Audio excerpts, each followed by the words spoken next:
Ciao ragazzi, benvenuti a Thailand Globetrotter. Oggi parleremo dell'Islanda e ci collegheremo con Lorenzo, che a causa del Covid era dovuto rientrare in Italia, ma notizia dell'ultima ora, Lorenzo tornerà a vivere ufficialmente in Islanda, in un paesino del nord dell'Islanda, in un fiordo, e quindi ora più che mai, se avete bisogno di più informazioni, potete contattarlo e potete parlare direttamente con lui. E poi Lorenzo organizza anche dei tour sia privati che di gruppo per visitare l'Islanda, quindi approfittatene. Ciao!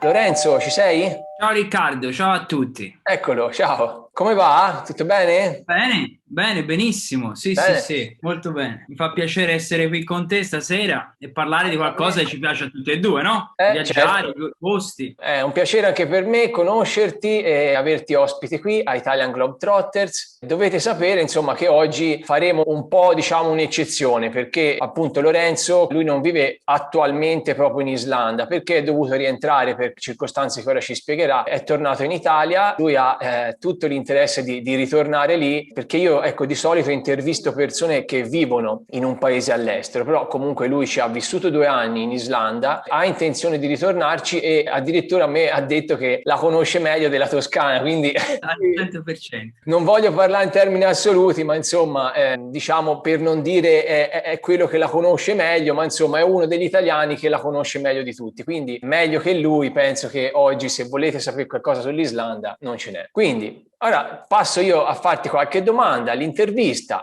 Vai. Presentati un po', dici appunto chi sei, raccontaci un po' di te, la tua storia, da dove vieni, qual è il tuo retroterra e perché comunque hai lasciato l'Italia e cosa anche facevi in Italia prima di, diciamo, di trasferirti. Ecco, vai. Ok, allora, sono un toscano verace, di quelli orgogliosi anche, un toscano orgoglioso. E ho abitato praticamente sempre qui a Prato, sono nato a Firenze, però sono sempre stato a Prato per 28 anni. Prima di partire lavoravo per un'azienda americana, per Hard Rock, posso anche Mm. dirlo tranquillamente, lavoravo per loro, ho lavorato 7 anni al caffè di Firenze Ah, ok, e l'Hard spinto Rock. dalla passione per la musica, diciamo, mi sono buttato su quell'azienda lì perché comunque il tema era quello della musica, loro cercavano a quei tempi, quando aprirono, una persona che comunque conosceva un po' anche l'ambiente musicale fiorentino per le band, che insomma era un ambiente piacevole, ecco, sotto quel Mhm. punto di vista. E poi da lì ho avuto anche il modo poi di trasferirmi in Islanda. È stato quello il ponte, diciamo. La mia intenzione c'era già e quello è stato soltanto il ponte per poi trasferirmi. Però magari questo ve lo racconto meglio anche dopo, quando vi parlerò degli inizi, forse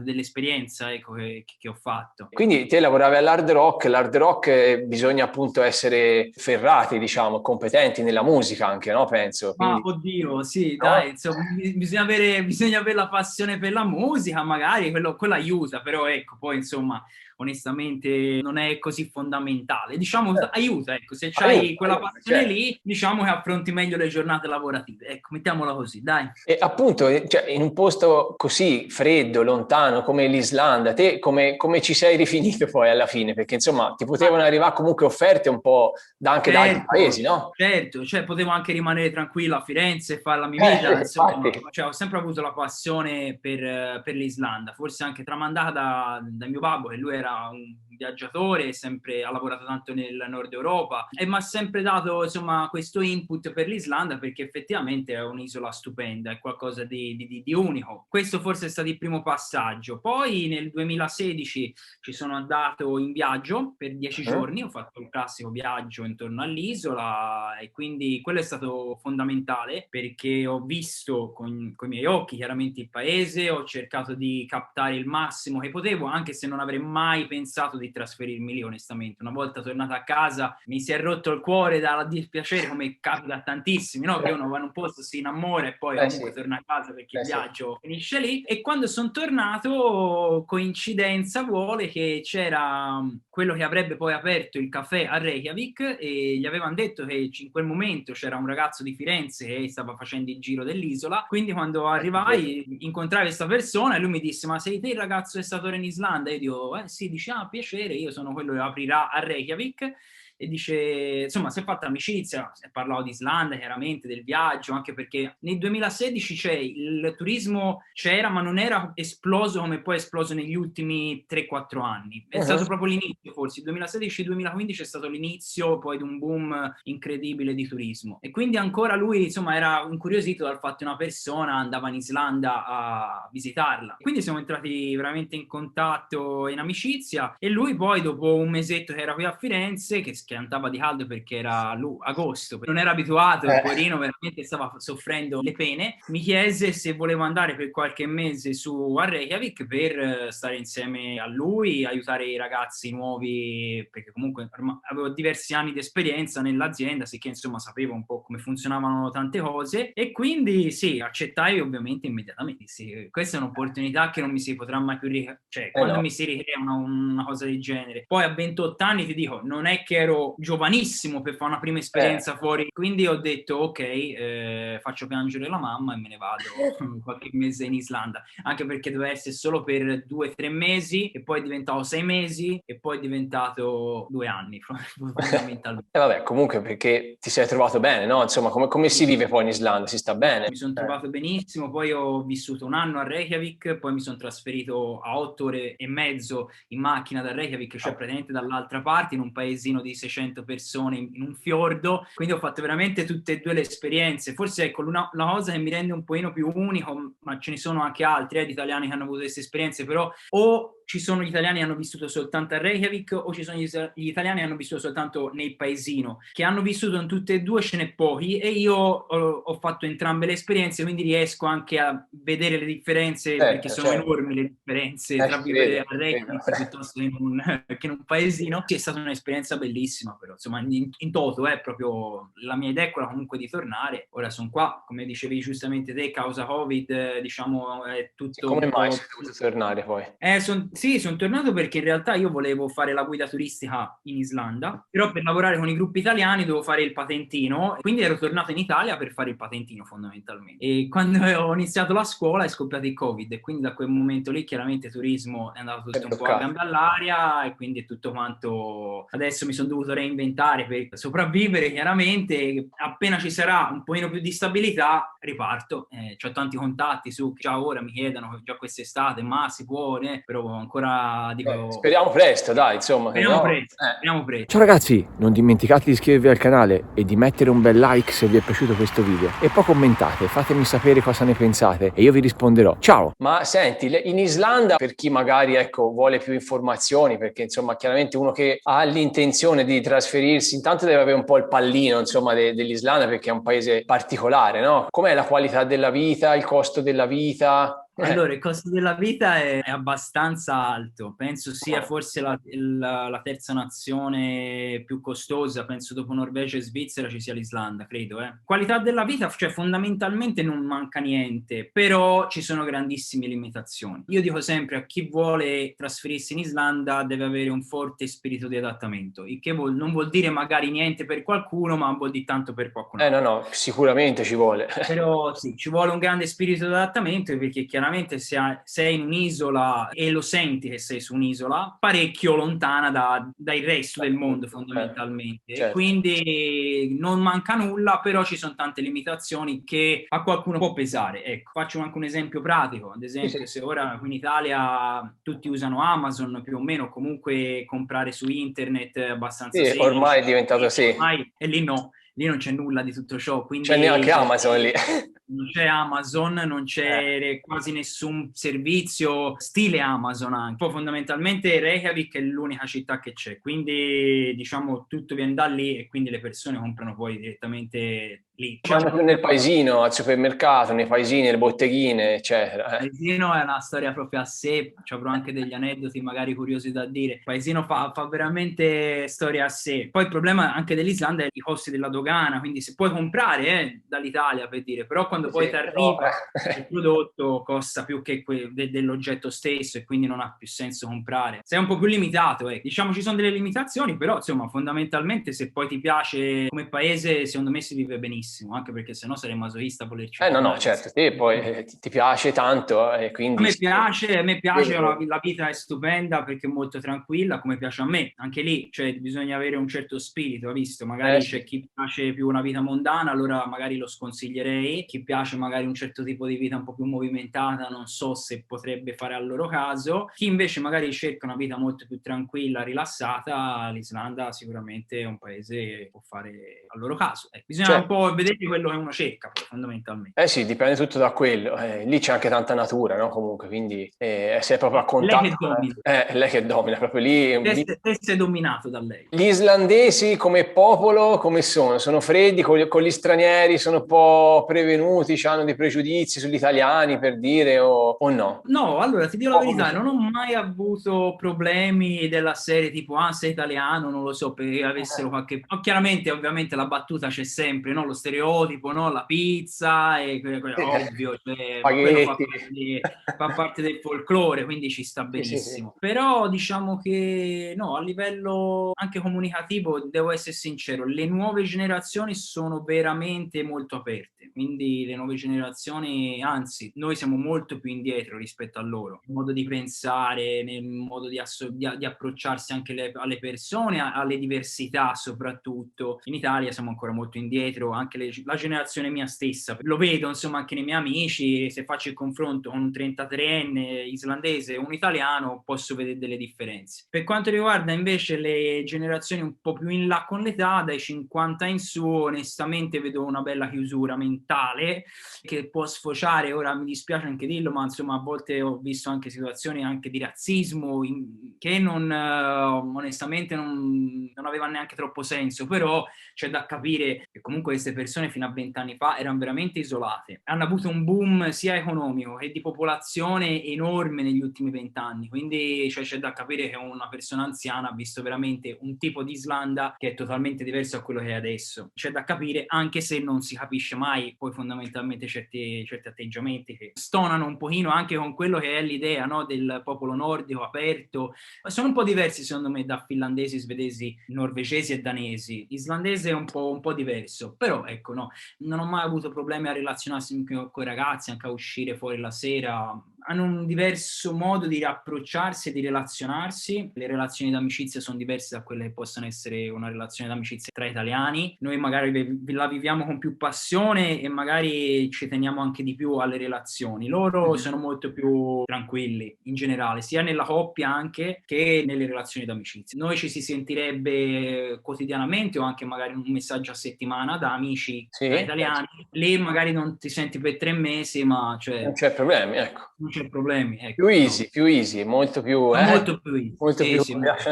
C'è più morbosità magari, forse sì. tra di noi. È vero anche che magari a volte dici, non lo so, soprattutto questo l'ho visto nelle coppie, cioè magari dici, oh, se la mia ragazza, cioè tu c'hai un certo tipo di atteggiamento, lì invece è molto più easy. A volte magari è più difficile, ecco, anche avere una relazione con loro a livello proprio di coppia, ecco. C'è qualche magari, almeno una stranezza che hai visto nella cultura loro o negli islandesi, qualcosa di particolare? Ce ne sarebbero tante di stranezze e particolarezze loro. Diciamo che ecco, una cosa che all'inizio mi faceva un po' strano è che ad esempio, allora, sia nel vestire loro sono molto easy going, ovvero cioè magari li vedi con il vestito elegante e poi magari hanno le ciabatte, soltanto perché è comodo, cioè, quindi è comodo andare a giro con la ciabatta perché deve avere la scarpa elegante quando posso andare in ciabatte. Non è proprio la concezione è quella, più comodo sei meglio stai tutti i giorni, no? Quindi magari vedevi uomini d'ufficio, uomini d'affari che andavano a giro in ciabatte. Però la cosa più curiosa, assolutamente, con cui mi sono dovuto poi abituare, è stato il fatto che loro non chiudano la casa, ad esempio, con la chiave. Io quando andai, quella fu una cosa clamorosa. Non esiste proprio. Un mondo che non esiste, Io arrivai lì, la persona che mi aveva dato la stanza per i primi tempi mi disse guarda questa è la casa, mi fece vedere tutto e poi andò via. E io all'inizio magari non parlavo neanche benissimo inglese, no? E quindi cioè, magari ho detto ok, forse non ho capito come si fa a entrare in casa, la chiave, forse mi sono perso qualche passaggio, quindi gli chiesi ma la chiave per entrare in casa? E lui mi guardò e mi disse che chiave? E io dissi, cioè Che a quel chiave. punto ho detto ma se siamo talmente indietro che noi se usa ancora la chiave, magari loro hanno il codice, no? E disse no, per entrare in casa, hai visto? E lui mi disse apri la porta e entri. Entri. E dissi, e se devo chiudere? E lui mi fa ma perché devi chiudere? Dico boh, va bene così? Dice certo che va bene così. E quindi lì dissi Bello, no vabbè, ma di che stiamo parlando?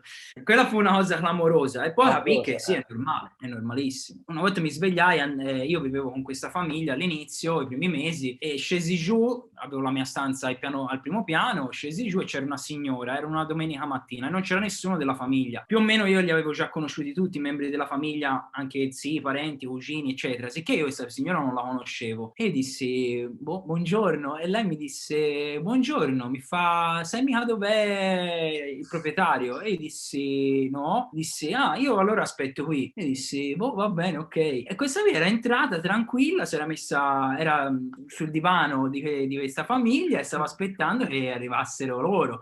Cioè io dicevo, ma ti rendi una conto? roba proprio di Entra fuori. qualsiasi persona e può fare qualsiasi cosa. Un'altra cultura, ma proprio un'altra mentalità. Tutta un'altra cultura. Bello però così, che poi Bellissimo. lascia tutto aperto, sei tranquillo. Bellissimo, guarda, è una roba che tu ti senti veramente tranquillo in qualsiasi situazione, in qualsiasi momento, non esiste criminalità. La microcriminalità esiste, cioè magari qualche piccola cosa, ma veramente, cioè, niente a confronto a quello che vediamo noi quotidianamente. Ecco, infatti. L'Islanda è un paese sicuro, quindi. Al 100%. Non c'hanno neanche la polizia, cioè c'è la polizia, c'è una polizia abbastanza leggera, non c'hanno le armi, cioè non hanno un esercito, per farti capire, cioè hanno una mentalità totalmente diversa sotto questo punto di vista. Poi ti ripeto, può capitare che ci sia, però da quello che ho percepito, almeno io, spesso e volentieri la criminalità veniva da chi veniva da fuori. E spero che duri così per sempre per loro. Ho paura che chiaramente con il passare del tempo, le tante persone che ora hanno iniziato anche a vivere lì, non so quanto può durare questa bolla, questa isola felice sotto il punto di vista, spero il più a lungo possibile, però ecco, devono stare anche attenti a quello perché chi viene da fuori non c'ha quella mentalità lì e non gliene frega neanche niente. Ne approfittano subito. Subito. Poi comunque, essendo un paese, diciamo, piccolo, anche se succedesse qualche cosa del genere, magari riescono a gestirla bene, insomma, penso. Si conoscano tutti anche, cioè anche tra di loro fare la marachella è un problema perché tutti ti conoscono fondamentalmente, quindi cioè, io anche c'era gente quando vivevo nel paesino di là che conosceva tranquillamente le persone che stavano a Reykjavik, che sono tutti più o meno connessi per un motivo o Sì. per un altro, quindi cioè, anche quello insomma aiuta a creare una comunità abbastanza sicura. E poi comunque anche se uno sta nel paesino, per le cose penso più grosse dovrà andare in città. Sì, infatti sì. Quindi comunque una connessione con la città ce l'ha sempre, no? Sì, una volta o due l'anno ci vanno tutti in città anche solo per far compere, per dire, quindi insomma sì, connessioni ce l'hanno. A vivere nel paesino è tosta, ecco. Te in che paesino vivevi te, oltre a Io vivevo a Seydisfjordur, nei fiordi dell'est, ed è un paesino veramente sul fiordo e per arrivarci bisogna scavallare una montagna, quindi spesso e volentieri d'inverno si rimaneva bloccati nel paesino anche per settimane. È successo perché la neve era troppo alta, quindi non venivano a spalare neve perché chiaramente continuava a buttare continuamente. È capitato ad esempio di rimanere anche senza mangiare perché il supermercato ora cioè la bottega, ecco, alimentari che avevamo, chiaramente dopo 2 settimane non aveva rifornimenti, era rimasto senza mangiare, quindi cioè, insomma lì inizia a essere interessante come situazione, soprattutto se si viene da un background totalmente diverso come il mio. Figurati te se vai a pensare non c'è più mangiare nel supermercato, no? Quando inizi a vedere che c'è tutto vuoto dici oh, ma qui che si fa? Cioè, quindi... Ma nel paesino poi dopo che lavoro facevi? C'era poco da fare in realtà, perché poi hai visto, cioè paesini ti danno poche possibilità, ovviamente, perché ci sono poche persone, poche opportunità di lavoro. Mi ero stancato di vivere a Reykjavik perché non sentivo l'Islanda lì, cioè sei chiaramente in Islanda, ma non sei in Islanda fondamentalmente. Quindi io volevo vivere veramente l'Islanda al 100% e ho detto ok, voglio vivere in un paesino remoto e vedere come vivere lì. Chiaramente avevo la macchina, avevo la mia ragazza, perché vivere nel paesino da solo, senza macchina e senza un'altra persona, forse sarebbe stata un po' dura. Abbiamo fatto questa scelta insieme, siamo andati lì, la macchina è stata fondamentale perché senza macchina, cioè se veramente poi bloccato lì e certo. cioè, esci di testa. E lì ho trovato lavoro nell'unico hotel che c'era e lavoravo nel bar, nel ristorante. Alla fine venivo un po' da quel background lì, no? Con Hard Rock, quindi ho lavorato lì per un annetto, è stata una bellissima esperienza, più che altro personale, non lavorativa. Lavorativa, sai, fondamentalmente, cioè, lavoravamo solo per mantenersi, però non era l'obiettivo del lavoro, insomma, eravamo lì per fare un'esperienza di vita che è stata stupenda, cioè proprio una roba veramente bella. Ma lì durante il lavoro così parlavi inglese o hai imparato l'islandese? No, inglese. Inglese? Parlano tutti inglese. Mi è dispiaciuto, onestamente, in 2 anni ho imparato pochissimo e ora già dopo 1 anno e mezzo che sono qui in Italia, praticamente già mi sono quasi scordato tutto. È una lingua molto difficile la loro, quindi non è facile impararla. Poi io magari sono anche un po' zuccone in generale con le lingue. Loro sono bravissimi con l'inglese e anzi non ti spronano neanche loro a parlare islandese, perché quando ci provi ti dicono subito guarda, parliamo inglese, si fa prima. Però un po' mi è dispiaciuto e mi sono promesso che quando torno su, cioè, mi ci metto un po' più di impegno, dai, perché è rispettoso anche per loro stessi, anche se vedano, no, che magari ci provi, loro apprezzano tanto ed è giusto. Poi magari parliamo inglese, però almeno ci provo. Te hai detto eri comunque con la tua ragazza, quindi ha vissuto l'esperienza al 100% con te, lei? Sì. Noi ci siamo conosciuti a Reykjavik, ci siamo trasferiti poi a Sedisfjordur e poi quindi qui con me ora sta facendo l'esperienza italiana lei. Guarda, io ti dico, sono abbastanza lupo solitario, nel senso che non mi dispiace passare del tempo con me stesso, tra virgolette. Non ho problemi a stare da solo, però ecco, in un paesino remoto a quel modo lì poteva essere impegnativo anche sotto il profilo psicologico, soprattutto d'inverno, magari se sei da solo, senza la macchina ha aiutato tantissimo perché comunque avevamo modo di spostarci, perché se no rimanere fissi lì o ci nasci o anche se la adori come l'adoro io e c'hai anche un carattere che si sposa abbastanza bene con quello stile di vita, è comunque tosta secondo me, cioè non è facile. No, soprattutto nei paesini così è dura. Reykjavik ti direi guarda tranquillo perché è una città che comunque offre tutto, nei limiti ma offre tutto, quindi lì onestamente non vedo nessun tipo di problema. A volte più volte mi hanno chiesto ma vivere a Reykjavik, ma com'è però ma secondo me c'è nessun tipo di problema. Nel paesino ti direi occhio, pensaci.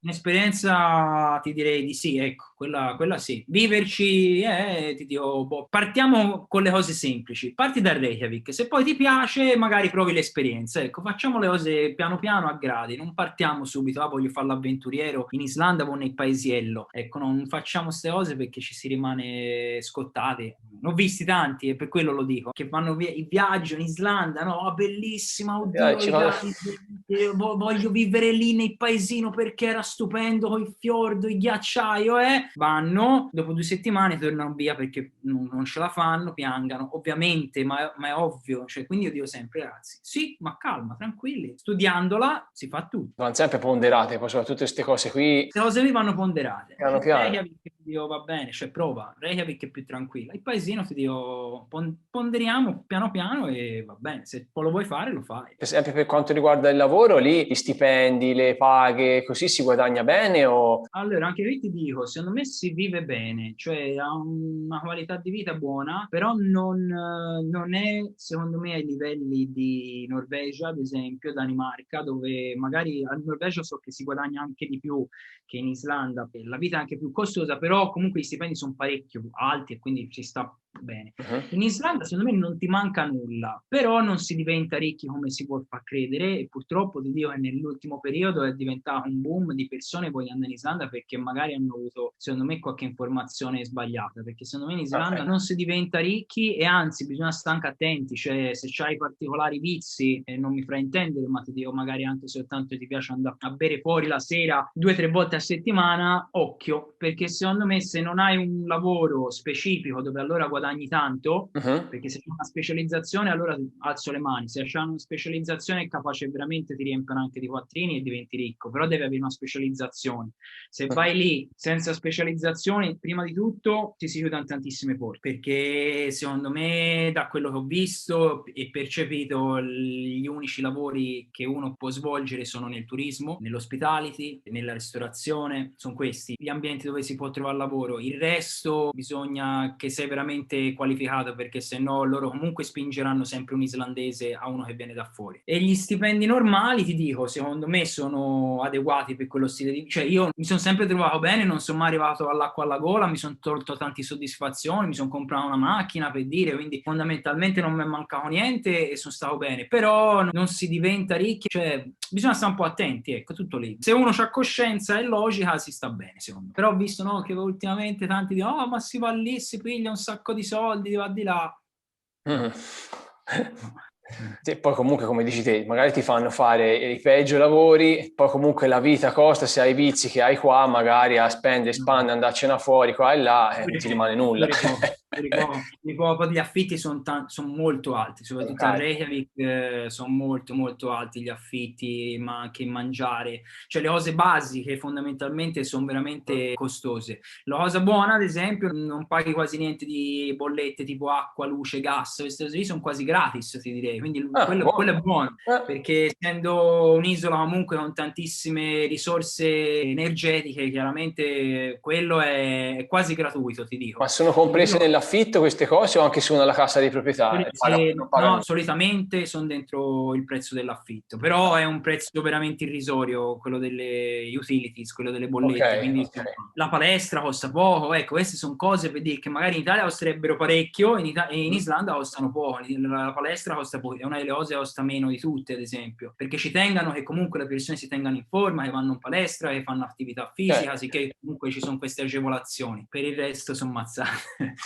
Mazzate forti, forti, anche le cose più basiche, veramente anche le persone dicono no, ma magari tipo, che ne so, il pesce costa poco, niente, monta anche quello, cioè costa tutto, è tutto di importazione poi, sì che comunque sia, cioè, c'è da dire anche questo, non c'hanno niente di loro fondamentalmente, ci sono poche le cose che fanno in loco, quindi tutto quanto è costoso anche per questo motivo qua. Infatti guarda, proprio questa cosa che hai detto mi volevo collegare a una domanda che ti volevo fare, perché chiaramente uno se pensa all'Islanda, no, dice che cosa c'è per dire per mangiare, noi che sai col cibo siamo abituati bene, perché quando si esce poi è un disastro. Appunto, il problema è grosso è quello, tanti tornano in Italia anche per quel motivo lì, penso io, dall'estero.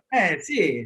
È un posto sperduto, freddo, se uno vuole mangiare un po' più di qualità, magari frutta, verdura, queste cose qui lì non ci sono o ci sono e sono costose? Allora, ci possono essere, mettiamola così, ci possono essere e sono comunque costose assaettate, soprattutto se uno poi vuole una cosa specifica di qualità, lì la paghi e la paghi parecchio, cioè non ce n'è.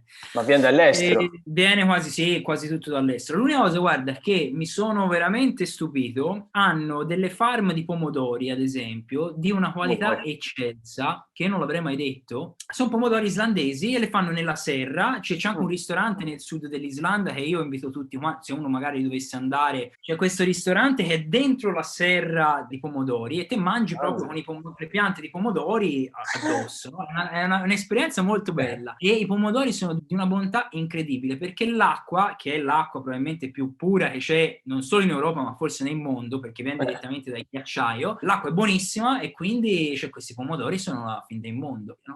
Ci sono dei prodotti loro che sono veramente di alta qualità, ma anche quelli li paghi perché sono di alta qualità e quindi loro giustamente è ovvio. Una cosa che abbiamo che non te la fa pagare, no, paghi tutto e la qualità del cibo, la ti dico, io sono molto stucco in generale, quindi io quando sono partito ero molto scettico, però fondamentalmente poi ci sono alcune cose addirittura mi mancano e a volte guarda, non ti faccio un esempio di cosa mi manca, perché quando lo dico la gente poi dice vabbè, ma te sei fuori di testa, non capisci più niente, ti sei rintronato totalmente, però ci sono alcuni prodotti che veramente mi mancano. L'italiano è stucco, quindi è difficile magari trovare la pasta, sì, si trova. Si trova. Anche Barilla si trova, ad esempio, si trova. Sì, si trova. Tipo, trovavo anche i tortellini, allora facevo tortellini, panna e prosciutto, ad esempio. Cioè, comunque poi me le rigiocavo. Da non chef quale sono, perché sono il peggio in cucina, però comunque la cucina poi riuscivo a trovare sempre. No, fondamentalmente sì, dai, diciamo che si trova quasi tutto. Chiaramente la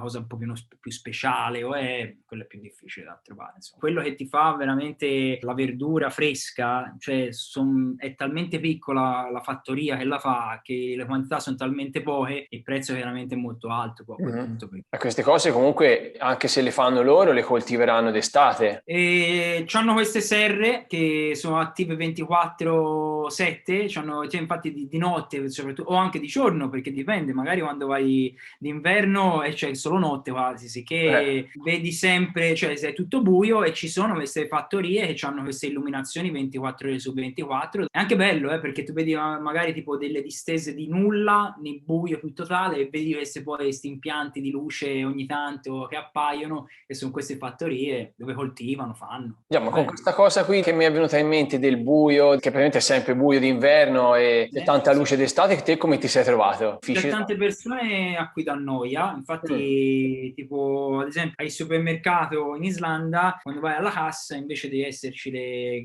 cingomme, no? le gomme da masticare, ci sono le pillole di vitamina D, che vendono proprio a badili perché le persone prendono la vitamina D e non c'è il sole, quindi la prendono da lì. Io sinceramente non ho mai avuto problemi, però conosco tante persone che invece ne soffrivano tanto, quindi sai, personalmente ti direi di no, però ti dico, è un problema che si può creare. D'inverno ci sono circa 4 ore di luce, più o meno dalle 11 di mattina fino alle 2, le 3 di pomeriggio, però non è un sole come ci si può immaginare, no, non si alza mai, quindi è diciamo un tramonto allungato, mentre d'estate ci sono le 24 ore di luce, che sono proprio 24 ore di luce, anche lì non è che c'è il sole che batte a mezzogiorno e alle 2 di notte, però c'è un tramonto bello acceso, cioè come se fossero magari, non so, le 7, le 8 di sera qui in Italia d'estate, insomma, sì. La luce c'è. Ti dico, all'inizio pensavo che il buio mi potesse creare più fastidi e più problemi, in realtà, come tanti islandesi mi dicevano all'inizio, l'estate è molto più dura ed è stata molto più dura. Le 2 estati che mi sono fatto, le prime settimane è bello, se ci vai da turista è stupendo perché te puoi uscire anche la notte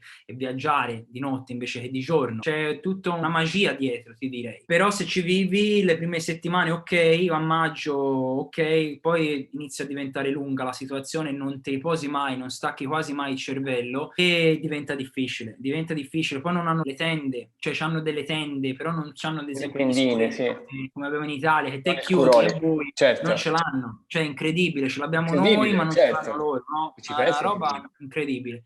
E c'hanno queste tendine, le tiri giù, ma comunque dalle parti comunque passa la luce, sicché io che sono anche forse un po' sensibile a questo e a me mi piace dormire nelle grotte, cioè mi garbi il buio, dormire, ho avuto un po' di difficoltà e lì ti stanca tanto, ti stanca fisicamente, ti stanca mentalmente. Su di me l'estate pesava più che dell'inverno. Perché insomma se non c'è mai buio dormire è difficile. È proprio strano che non abbiano scuroli o so, come da noi avvolgibili, cioè qualcosa. Lì infatti non ci sono. Ma è un po' una cosa tipica del nord Europa, anche già in Inghilterra, anche in altri posti c'è così. È strano, incredibile, no? Tu diresti, cavolo, proprio voi dovreste avere proprio voi ce dovreste avere. Invece no. Ma forse non gliel'ha mai portati nessuno lì a far vedere o non sanno che esistano, non so. Non so, bisognerebbe aprire forse un'impresa di scuretti, magari guarda, diventa anche ricco, ci sta. Senti, una domanda importante secondo me. Vai. A livello di sanità, com'è lì? Io se dovessi andare in un paese vorrei che se ho qualche problema, cioè sono tranquillo e non devo andare magari in altri paesi a fare delle visite, delle operazioni, eccetera. Lì a livello sanitario com'è? È costoso? È pubblica? Allora, non voglio dare informazioni sbagliate, quindi prendete tutto con riserva su quello che dico adesso, perché grazie a Dio non mi è mai successo niente. Quindi non ho mai avuto a che fare con ospedali, ambulatori, dottori, dentista per dire, nemmeno, quindi niente, non mi è mai successo nulla, quindi esperienze personali non ne ho avute, a me piace sempre parlare per le esperienze mie, perché poi sai, i sentiti dire le cose... Certo, no, cioè noi vogliamo appunto solo portare le esperienze, quindi ognuno parla della sua. Allora, meglio avere un'assicurazione, soprattutto se si è turisti, se si è turisti è meglio avere un'assicurazione quando si parte, perché se ci si fa male lì è un grosso problema, ma grosso, perché costa tantissimo. La sanità costa veramente l'ira di Dio, e costa tanto anche per gli islandesi stessi o per i residenti in Islanda. Sei coperto perché comunque tu fai parte della comunità europea, se sei registrato all'AIRE, insomma comunque se sei un italiano che comunque dichiara di vivere laggiù, sei coperto, però non so ora nel dettaglio, però non sei coperto su tutto, quindi so che i costi sono veramente alti, però da quello che so la qualità è anche alta, cioè gli standard sono abbastanza elevati. Quindi è privata, nel senso che anche gli islandesi stessi le pagano. Sì, da quello che so io, comunque sì, se c'è qualcosa di un po' più specifico o particolare, ora però ecco, non vorrei dire cose... No, certo, te parli per la tua esperienza, meglio così che non hai avuto... No, grazie a Dio, grazie a Dio, meglio così, no? Senti, e a chi si vuole trasferire in Islanda, te che consiglio daresti per, insomma, affrontarla nel migliore dei modi? Primo consiglio in assoluto è direi di visitarla prima. Non fatevi ingannare dalla Parole foto sante. su Google, non vi fate ingannare da quello, perché se vedete quelle foto, ovviamente chi è che non ci vorrebbe andare in un posto del genere? È una fiaba aperta quella, cioè quello Certo. è un libro di epica aperta, è una cosa stupenda. Però non è semplice secondo me vivere lì, quindi prima di tutto direi andate come turisti, fatevi un bel giro, cercate di viverla al massimo, cercate di raccattare il più informazioni possibili. A quel punto, se vedete che qualcosa è veramente vi spinge a trasferirvi, provate, perché è giusto provare. Nella vita io sono uno di quelli che dice no, in Islanda meglio di no, però io dico sempre andateci molto cauti, soprattutto in Islanda ci vuole tanto spirito di adattamento, come avevo detto all'inizio, no? Sì.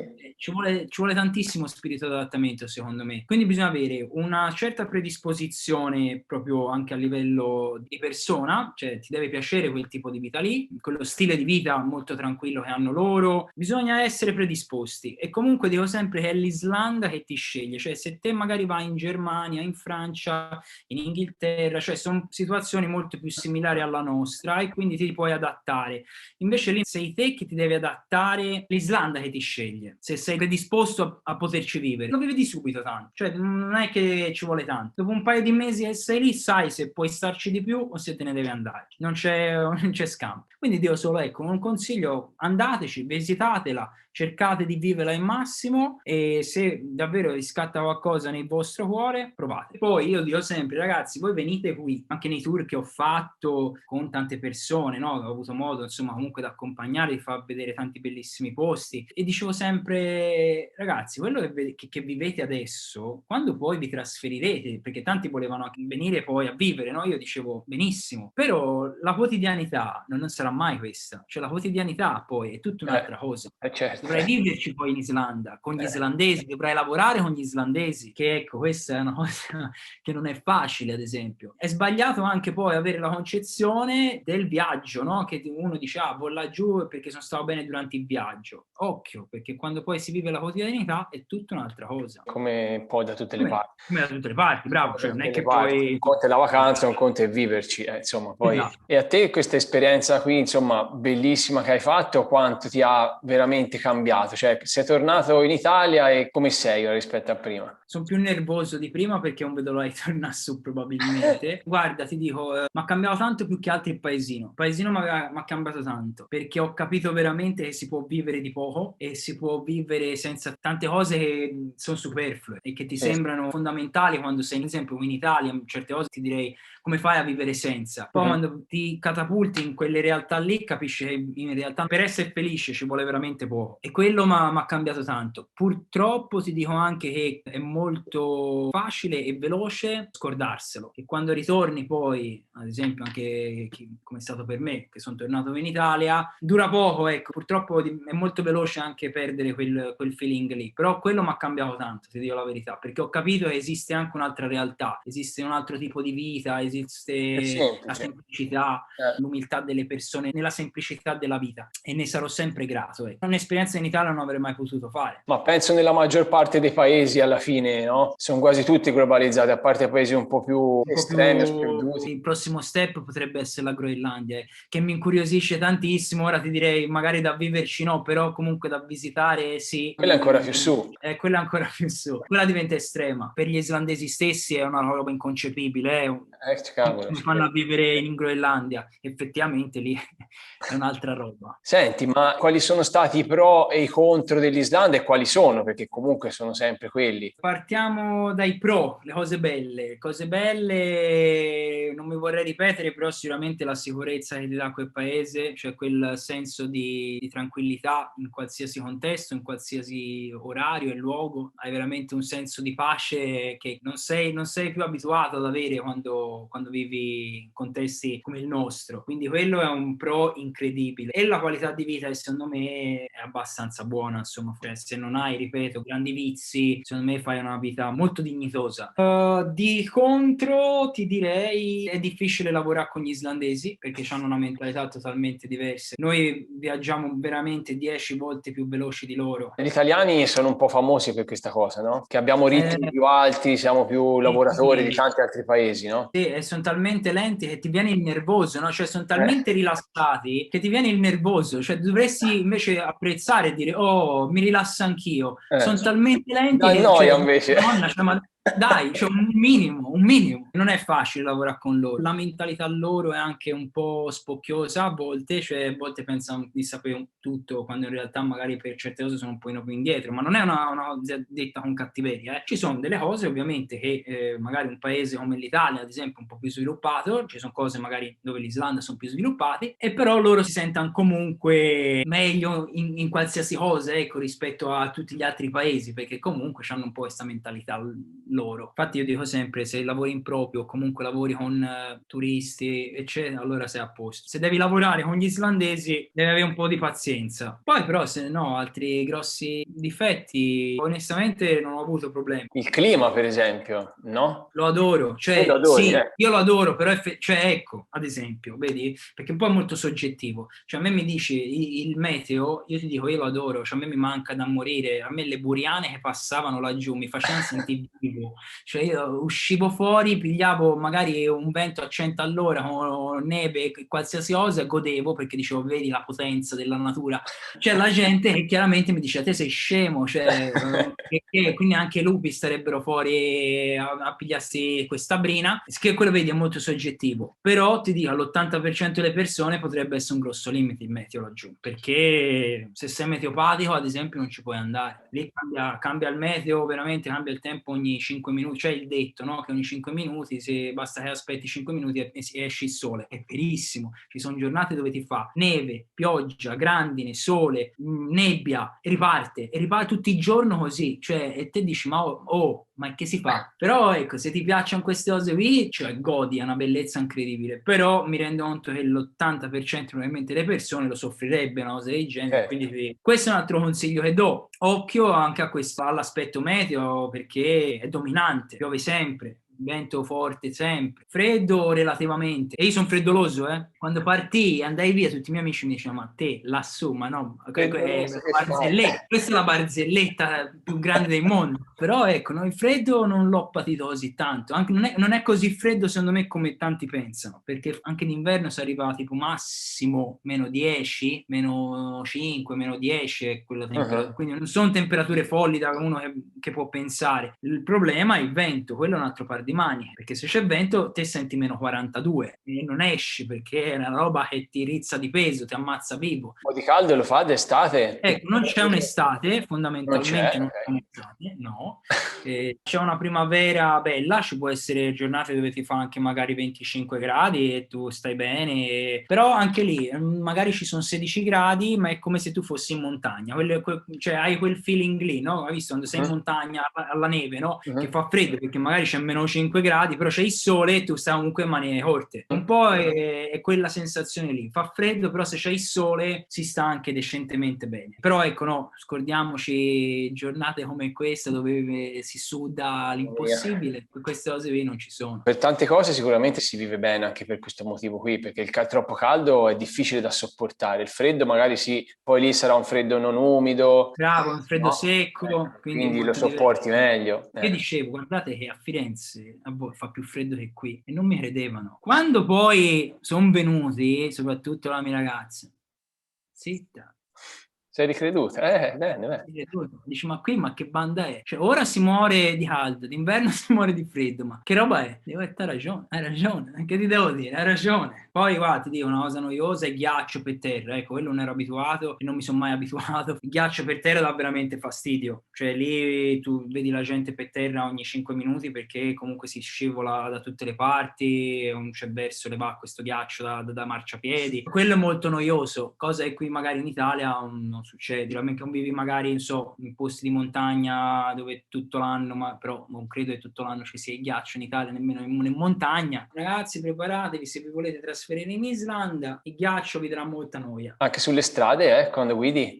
Sì, anche sulle strade, cioè, le tengano abbastanza bene, Reykjavik, ti parlo di Reykjavik o comunque della Ring One, che è la strada principale che fa tutto il giro dell'isola, quindi quella dei turisti, diciamo. Quella lì sono tenute abbastanza bene, onestamente, però, cioè, a voglia tenere bene, se, cioè, ci sono delle condizioni meteo che a volte non ci puoi fare niente. In macchina viaggi meglio che a piedi, a piedi è una grande rogna. Sì, col ghiaccio è difficile stare in piedi.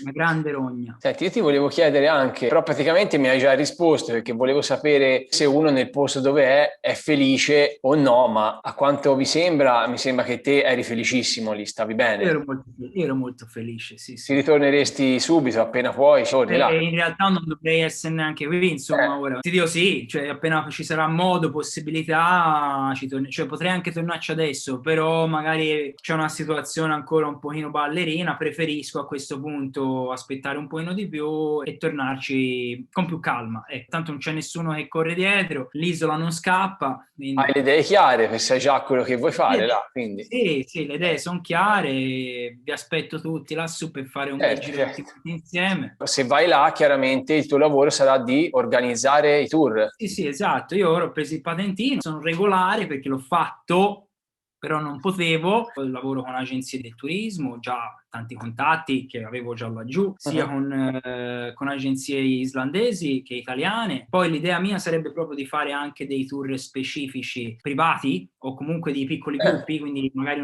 due coppie o così, li metto nel gippone mio e si fa un giro tutti insieme, magari nei posti un pochino più sperduti dove magari il grande turismo non arriva mai per ovvi motivi, perché comunque ci sono posti molto remoti, i tempi sono molto lunghi, quindi ecco, mi piacerebbe creare anche dei tour un pochino più di nicchia per chi vuole vivere un'Islanda un po' più verace. No, se no nulla, fai sempre il solito giro, magari sì, ti puoi spingere un pochino più in qua, un pochino più in là, però ecco, è anche pericolosa. Io non lo consiglio mai. Un'altra cosa che magari tante volte mi chiedono, ma se io provo ad andare, ragazzi, non state calmi perché cioè rimanerci è un secondo, è veramente un problema poi, perché sei magari a lunghe distanze da Reykjavik o magari da abitazioni, non ti dico neanche di paesini, ma da abitazioni, quindi cioè, se succede un problema, un'altra cosa, il freddo, per dire una cosa stupida e nessuno ci pensa, però è così, il freddo annienta le batterie, quindi se te c'hai il telefono e stai una giornata fuori a fare trekking, non ti arriverà mai a fine giornata il telefono, perché il freddo ti ammazza la batteria. Se ti perdi e il telefono è andato, ciao.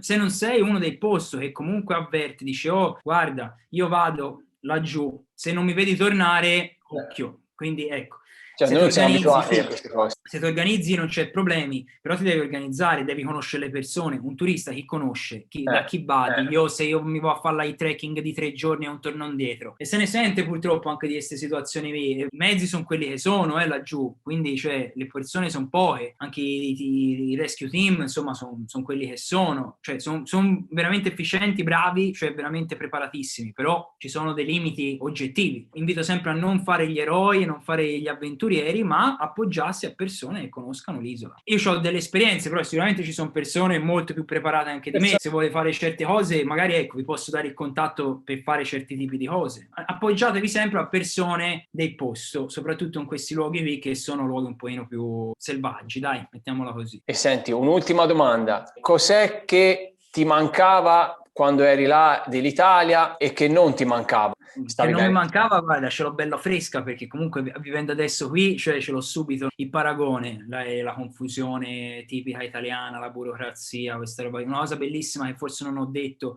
ecco, un bel pro dell'Islanda è la burocrazia, fai tutto velocissimo, tutto veramente a portata di mano o forse di click, perché è tutto quanto su internet, quindi non devi neanche sbatterti più di tanto. Aprire un conto corrente, ad esempio, ci vuole veramente una firma e basta, nessun documento, fai tutto subito, e quella è una roba stupenda. Cioè qui magari devi fare dei fogli, magari devi fare dei documenti, passano i mesi, i quattrini buttati via per niente. Sì. E il caos tipico italiano che insomma non mi mancava, ecco. E una cosa che mi mancava invece dell'Italia, vabbè, a parte il classico mangiare, che quello, ragazzi, cioè non ho pietà, però cioè, insomma, comunque sì, è un'eccellenza che abbiamo e la dobbiamo mantenere.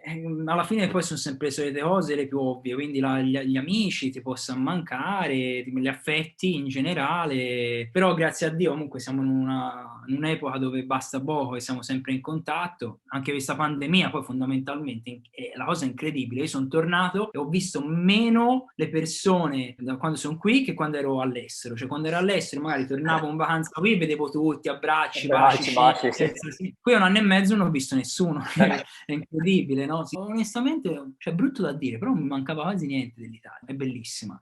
Non voglio passare per quello che critica l'Italia, anzi secondo me è un paese molto sottovalutato sotto tanti punti di vista. Secondo me è un bellissimo paese, non so per viverci se è un bellissimo paese, però secondo me ti dà comunque delle opportunità, per certi versi unico e stupendo. Poi sai, è tanto anche cioè una cosa anche personale, quindi uno certo, personale.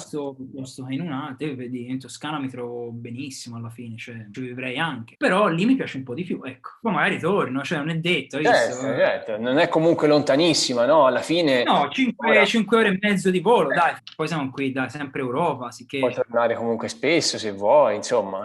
Sì, chiaramente, sai, costicchia, è un viaggio comunque certo. che costicchia, quindi anche quello, ecco, da considerare quando uno magari si trasferisce. È un viaggio per tornare a casa e comunque deve essere organizzato un pochino. Non ci sono tanti collegamenti dall'Italia. Ora forse ho visto che quest'anno Wizz Air ha iniziato a fare qualche diretto. Non è collegata benissimo, quindi c'è sempre da fare uno scalo, quindi comunque è un pochino rognosa come tratta. Però insomma tutto super fattibile. Anche se uno non sta lontano, ma comunque non è che può tornare tutti i mesi. Se uno poi ha una vita lì, rimane lì, magari può tornare una volta in più all'anno, oppure se per lavoro deve tornare è un po' più vicino, ma insomma sì, se no io almeno sono tornato 3 volte in 2 anni, appunto, sì, giusto, una volta un po' e poco più l'anno, poi basta. Stai quei 15-20 giorni, fai magari un mesettino a casa e poi torni su e c'è la tua vita su. Bene, se poi ovviamente volete saperne di più sull'Islanda, vi suggerisco di seguire Lorenzo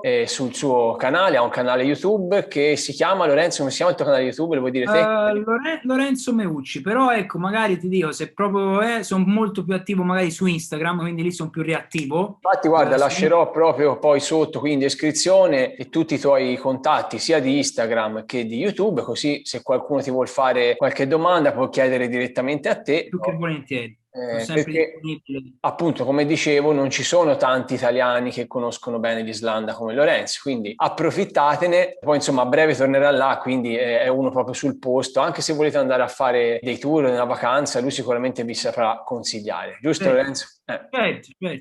Bene, io direi che siamo arrivati alla fine. A me ha fatto tantissimo piacere averti qui, ti ringrazio veramente tanto. Anche a me. Per essere stato mio ospite. Anche a me ha Italian Globetrotters. Spero comunque, insomma, di risentirti e magari di riavere qualche ospite qui con me, anche quando magari ritornerai in Islanda. Volentieri. Quando vuoi, cioè, il contatto ce l'hai, quindi per qualsiasi cosa non ti preoccupare, contattami tranquillamente. Sicuramente ci terremo in contatto. Sei un ragazzo, insomma, simpaticissimo, in gamba. Un abbraccione e poi, insomma, speriamo di vedersi da italiani giramondo, da Italian Globetrotters. Poi siamo vicini, sicché ci si può anche vedere ora sì. che siamo qui. Bene, grazie, viva l'Italia e gli italiani. Ciao Riccardo, sempre.